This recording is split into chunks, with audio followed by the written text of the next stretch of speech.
Hello friend. I hope आप सभी अच्छे होंगे और मस्त होंगे। सो दोस्तों, हमने हिंदी व्याकरण सामान्य ज्ञान का पार्ट 21 अपलोड कर दिया है, पार्ट वाइज है, ठीक है। अगर आपने हमारे पहले वीडियो नहीं देखे तो आप हमारे चैनल की प्लेलिस्ट में जाइए, वहाँ पर आपको सारे वीडियो मिल जाएंगे, वो वहाँ पे आप एक एक करके देख सकते हैं। तो चलिए स्टार्ट करते हैं। क्वेश्चन है, क्वेश्चन, सैन्य दल के वर्णन में किस रस की अनुभूति होती है? आपको बताना है कि सैन्य दल है, ठीक है, सैन्य दल के वर्णन में किस रस की अनुभूति होती है? वीर रस की, हास रस की, करुण रस की या रौद्र रस की? सैन्य दल मतलब सेना में कौन सा रस होता है? तो वीर रस, हास रस, करुण रस या रौद्र रस? तो आपको यहाँ पे राइट आंसर हो जाएगा ऑप्शन नंबर ए, ठीक है, वीर रस की सहानुभूति होती है, ठीक है जी, आपको याद रखना है। चलिए नेक्स्ट क्वेश्चन है, किसी प्रियजन की मृत्यु के वर्णन में कौन सा रस हो रहता है? आपको बताना है किसी प्रियजन की मृत्यु के वर्णन में कौन सा रस रहता है? और रौद्र रस रहता है, वीर रस, करुण रस, हास्य रस? ठीक है, तो ये इसका राइट आंसर हो जाएगा किसी प्रियजन की मृत्यु के वर्णन में कौन सा रस रहता है, तो वहाँ पर करुण करुण रस रहता है, ठीक है जी, आपको याद रखना। तो राइट आंसर हो जाएगा ऑप्शन नंबर सी। चलिए नेक्स्ट क्वेश्चन है, यहाँ पे आता है, निम्न में से श्रृंगार रस का स्थायी भाव आपको बताना है। श्रृंगार रस का स्थायी भाव क्या होता है? हास्य, उत्साह, निर्वेद या रति? तो श्रृंगार रस का स्थायी भाव क्या होता है? रति होता है, ठीक है, तो option number D right answer हो जाएगा। चलिए नेक्स्ट है, निर्वेद, निर्वेद रस किस रस का स्थायी भाव है? आपको बताना निर्वेद किस रस का स्थायी भाव है, तो इसका करेक्ट आंसर हो जाएगा ऑप्शन नंबर ए, शांत रस का स्थायी भाव क्या होता है? निर्वेद होता है, ठीक है जी, आपको याद रखना है। चलिए नेक्स्ट क्वेश्चन है, क्रोध है, क्रोध किस रस का स्थायी भाव है? आपको बताना है कि अब क्रोध किस रस का स्थायी भाव है, तो शांत रस का, वीर रस का, बीभत्स रस का या रौद्र रस का? तो क्रोध रौद्र रस का स्थायी भाव होता है, ठीक है जी, आपको याद रखना। तो राइट आंसर हो जाएगा ऑप्शन नंबर डी। नेक्स्ट है, साहित्य के प्रथम आचार्य भरत मुनि ने रसों की संख्या मानी है? तो आपको साहित्य के प्रथम आचार्य कौन थे? भरत मुनि ने रसों की संख्या कितनी मानी है? 8, 10, 9, 11? कितनी मानी है उन्होंने? 8 मानी है, तो option number A right answer हो जाएगा जी, आपको याद रखना है, ठीक है। कैसे ना, भरत मुनि के अनुसार रसों की संख्या कितनी हो जाएगी? 8 हो जाएगी, ठीक है, ये आपको याद रखना है। चलिए नेक्स्ट क्वेश्चन है, यहाँ पे अनुभव कितने प्रकार के होते हैं? अब आपको बताना कि अनुभव कितने प्रकार के होते हैं। 2 प्रकार, 3, 4, 5? तो अनुभव कितने प्रकार के होते हैं? अनुभव होते हैं 5 प्रकार के होते हैं, ठीक है, तो option number D right answer हो जाएगा। अनुभव 5 प्रकार के होते हैं, ठीक है जी, आपको याद रखना। चलिए नेक्स्ट है, ईश्वर विषयक प्रेम किस रस का स्थायी भाव है? आपको बताना कि ईश्वर विषयक प्रेम किस रस का स्थायी भाव है? वीर रस का, शांत रस का, भक्ति रस का, श्रृंगार रस का? तो इसका करेक्ट आंसर हो जाएगा ईश्वर विषयक प्रेम, तो हो जाएगा भक्ति रस का, ठीक है, तो इसका राइट आंसर हो जाएगा ऑप्शन नंबर सी डी, याद रखना है। चलिए नेक्स्ट क्वेश्चन है, यहाँ पे अद्भुत, अद्भुत रस का स्थायी भाव है, तो विस्मय, उत्साह, वात्सल्यता या कोई नहीं? तो बी अद्भुत का क्या होता है, तो इसका आपको बताना है, अद्भुत रस का स्थायी भाव होता है विस्मय होता है, ठीक है, तो राइट आंसर हो जाएगा option number A. Next question है, किस रस से पाठक उत्साहित होता है? आपको बताना है कि किस रस से पाठक उत्साहित होता है, और रौद्र रस से, शांत रस से, वीर रस से या भक्ति रस से? ठीक है, तो ये आपको बताना है, तो इसका राइट आंसर हो जाएगा ऑप्शन नंबर सी, वीर रस हो जाएगा, ठीक है जी, याद रखना है। तो किस रस से पाठक उत्साहित होता है? वीर रस से होता है, ठीक है। नेक्स्ट क्वेश्चन है, यहाँ पे आता है, रस की व्युत्पत्ति कितने प्रकार से दी गई है? आपको बताना कि रस की व्युत्पत्ति कितने प्रकार से दी गई है? 5, 4, 3, 2? तो इसमें जो राइट आंसर है वो आपको बताना है कितने प्रकार से दी गई है, तो राइट आंसर हो जाएगा ऑप्शन नंबर डी, 2 प्रकार से दी गई है, ठीक है। तो रस की व्युत्पत्ति कितने प्रकार से दी गई है? 2 प्रकार से। नेक्स्ट है, बिहारी मुक्ता किस रस के कवि है? आपको बताना कि बिहारी है ना, ये मुक्ता किस रस के कवि थे? करुण रस के थे, ठीक है, करुण यहाँ पे, ठीक है, यहाँ पे है रौद्र है, ठीक है, यहाँ पे गलत लिखा है, रौद्र रस या भक्ति रस या श्रृंगार? तो बिहारी मुक्ता किस रस के कवि थे? तो इसका राइट आंसर हो जाएगा ऑप्शन नंबर डी, श्रृंगार रस हो जाएगा, ठीक है जी, याद रखना है आपको। चलिए नेक्स्ट क्वेश्चन है, यहाँ पे हिंदी में व्यंजन वर्णों की संख्या कितनी है? आपको बताना है कि हिंदी में व्यंजन वर्णों की संख्या कितनी है? 10, 22, 30 या 33? तो हिंदी में व्यंजन वर्णों की संख्या हो जाएगी 33 हो जाएगी, ठीक है जी, याद रखना है।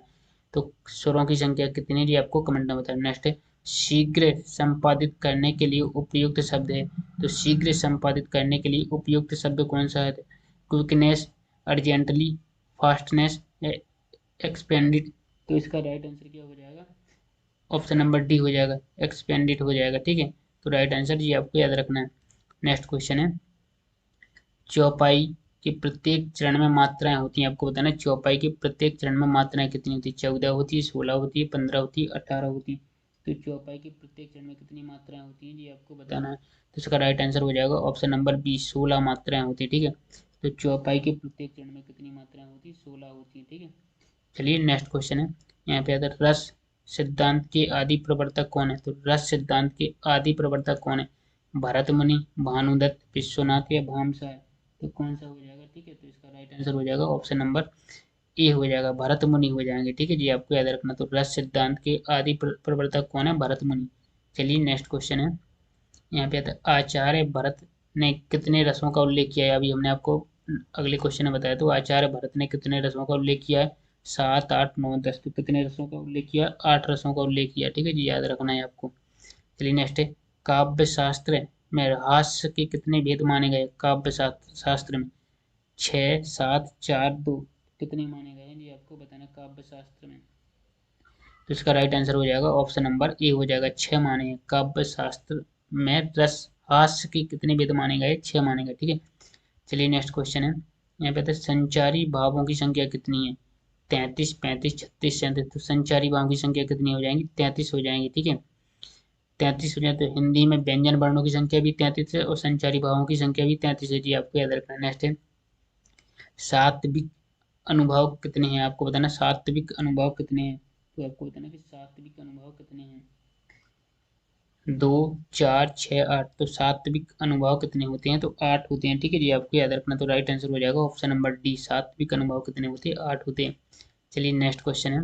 यहाँ पे आता है वीर रस का स्थायी भाव है। आपको बताना है वीर रस का स्थायी भाव क्या है। तो वीर रस का स्थायी भाव है, जो आपको बताना है वीर रस का स्थायी भाव क्या हो जाएगा। ठीक है, तो आपके पास ऑप्शन है उत्साह, रति, हास्य, क्रोध। वीर का क्या होता है? वीर का होता है उत्साह होता है। ठीक है जी, आपको याद रखना वीर रस का स्थायी भाव होता है उत्साह। नेक्स्ट है, किस रस को रसराज कहा जाता है? किस रस को रसराज कहा जाता है? ठीक है, तो आपके पास 4 ऑप्शन है किस रस को रसराज कहा जाता है। श्रृंगार, हास्य, वीर या शांत। तो रसराज हमने बताया किस रस को कहा जाता है। श्रृंगार रस को कहा जाता है। श्रृंगार रस को रसराज या रसपति भी कहा जाता है। ठीक है जी, याद रखना। चलिए नेक्स्ट है। यहाँ पे आता है श्रृंगार रस का स्थायी भाव है। श्रृंगार रस का स्थायी भाव क्या हो जाएगा? शोक, उत्साह, रति या हास्य। तो श्रृंगार रस का क्या हो जाएगा? श्रृंगार का रति होता है। ठीक है, तो option number C right answer हो जाएगा। चलिए नेक्स्ट है, विस्मय। विस्मय कौन सा भाव है? आपको बताना है। संचारी भाव है, स्थायी भाव, विभाव है, अनुभाव है। तो क्या हो जाएगा? विस्मय। विस्मय क्या हो जाएगा? तो संचारी भाव, स्थायी भाव, विभाव, अनुभाव। तो इसका राइट आंसर हो जाएगा ऑप्शन नंबर बी, स्थायी भाव होता है। ठीक है, विस्मय क्या है? एक स्थायी भाव है। नेक्स्ट क्वेश्चन है। यहाँ पे आता है माधुर्य गुण। माधुर्य गुण किस रस में प्रयोग होता है? आपको बताना है कि माधुर्य गुण किस रस में प्रयोग होता है। ठीक है, माधुर्य गुण किस रस में प्रयोग होता है? भयानक रस में, शांत रस में, रुद्र रस में, श्रृंगार रस में। तो माधुर्य गुण होता है श्रृंगार रस में होता है। ठीक है, तो राइट आंसर हो जाएगा ऑप्शन नंबर डी। नेक्स्ट है, रौद्र रस का स्थायी भाव है। आपको बताना कि रौद्र रस का स्थायी भाव क्या है? भय है, घृणा है, क्रोध या उत्साह। तो रौद्र का होता है क्रोध होता है। ठीक है जी, आपको याद रखना है। तो option number C right answer हो जाएगा। चलिए नेक्स्ट क्वेश्चन है, बीभत्स रस का स्थायी भाव है। आपको बताना बीभत्स रस का स्थायी भाव क्या है? निर्वेद हो जाएगा, विस्मय हो जाएगा, क्रोध हो जाएगा, जुगुप्सा। बीभत्स रस का स्थायी भाव क्या हो जाएगा जी? आपको बताना है। तो बीभत्स रस का स्थायी भाव होता है जुगुप्सा होता है। ठीक है, option number D right answer हो जाएगा। नेक्स्ट है, सर्वाधिक प्राचीन संप्रदाय कौन है? आपको बताना कि सर्वाधिक प्राचीन संप्रदाय कौन है। रीति है, रस है, वक्रोक्ति है, अलंकार है। तो आपको जो बताना है। ठीक है, तो इसका राइट आंसर हो जाएगा ऑप्शन नंबर बी, रस हो जाएगा। तो सर्वाधिक प्राचीन संप्रदाय कौन सा हो जाएगा? रस हो जाएगा। ठीक है, ये याद रखना। चलिए नेक्स्ट क्वेश्चन है। यहाँ पे अली अली शब्द युग्म का सही अर्थ है। तो अली अली शब्द का सही युग्म क्या है? भौरा, सखी या सदन, सदन या दर्शन, दमन, दामन, कंधा, हिस्सा। तो इसका राइट आंसर क्या हो जाएगा? अली या अली शब्द युग्म का सही अर्थ हो जाएगा ऑप्शन नंबर ए, भौरा सखी हो जाएगा। ठीक है, क्या हो जाएगा? भौरा सखी हो जाएगा जी, याद रखना है। चलिए नेक्स्ट है, दिन दीन शब्द युग्म का सही अर्थ बताना है आपको। दिन दीन शब्द युग्म का सही अर्थ क्या है? गरीब, दिवस, दोपहर, गरीब, दिवस, गरीब, सुबह, गरीब। तो इसका राइट आंसर क्या हो जाएगा? दिन दीन का। तो ऑप्शन नंबर सी हो जाएगा, दिवस और गरीब। ठीक है, मतलब यहाँ दिन का मतलब होता है दिवस। ठीक है, और दिन का मतलब होता है कि गरीब। ठीक है, तो ये राइट आंसर हो जाएगा ऑप्शन नंबर सी। तो हमने दोस्तों इस वीडियो में आपको टॉप 30 क्वेश्चन सॉल्व कराए हैं। अगर आपने कितने क्वेश्चन सही बने हैं 30 में से, वो आपको कमेंट में बताना ईमानदारी से कितने क्वेश्चन सही है। ठीक है दोस्तों, अगर आपने वीडियो में सही सीखा है, सही जानकारी मिली है, तो आपने अभी तक इस चैनल को सब्सक्राइब नहीं किया है तो सब्सक्राइब जरूर कर लेना एंड बेल आइकन को और पर प्रेस कर देना ताकि आने वाली अगली वीडियो की नोटिफिकेशन आपको टाइम पर मिल जाए। तो दोस्त मिलते हैं नेक्स्ट वीडियो में, और इस वीडियो को ज़्यादा से ज़्यादा शेयर करना अपने दोस्तों के पास। सो दोस्त मिलते हैं नेक्स्ट वीडियो में, जब तक के लिए थैंक यू सो मच।